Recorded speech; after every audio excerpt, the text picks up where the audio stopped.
டிஎன்பிஎஸ்சியில் ஒரு கொஷின் பார்க்கலாம். ஸோ சுருக்குக இது அடிக்கடி கேட்குற கொஷின் தான். ஏ கியூப் ப்ளஸ் பி கியூப் ஃபார்மில் வச்சு இதை கம்ப்ளீட்டாக சால்வ் பண்ணிடலாம். இப்போது 789 3 டைம்ஸ் இருக்குது மல்டிப்ளிகேஷனில். ஸோ அதை ஏ கியூப் அப்படின்னு எழுதிக்கலாம். ப்ளஸ் 211ன்றது மல்டிப்ளிகேஷனில் 3 டைம்ஸ் இருக்குது. ஸோ அதை பி கியூப் அப்படின்னு எழுதிக்கலாம்.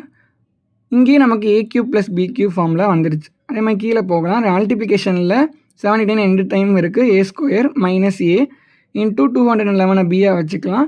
அதே மாதிரி 2 டைம்ஸ் இருக்குது ப்ளஸ் பி ஸ்கொயர் எழுதிக்கலாம். So A cube plus B கியூப்ன்றது கிடச்சிருச்சு. அதே மாதிரி A square minus AB plus B ஸ்கொயர்ன்றது கீழே கிடச்சிருச்சு.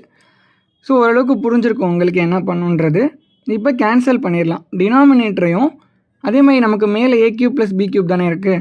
ஸோ அதில் A plus B into A square plus B square minus AB வந்திருக்கும். ஸோ ரெண்டையும் கேன்சல் அவுட் பண்ணிடுங்க. ரிமைனிங் நமக்கு ஏ ப்ளஸ் பி மட்டும்தான் இருக்கும். ஸோ ஏவோட வேல்யூ நமக்கு 789 அப்படின்னு தெரியும். பியோட வேல்யூ 211ன்னு தெரியும். ஸோ ரெண்டையும் ஆட் பண்ணுங்கள். 789 ப்ளஸ் 211 நமக்கு 1000ன்ற ஆன்சர் கிடச்சிரும். ஸோ இதுதான் இதோட ஆன்சர்.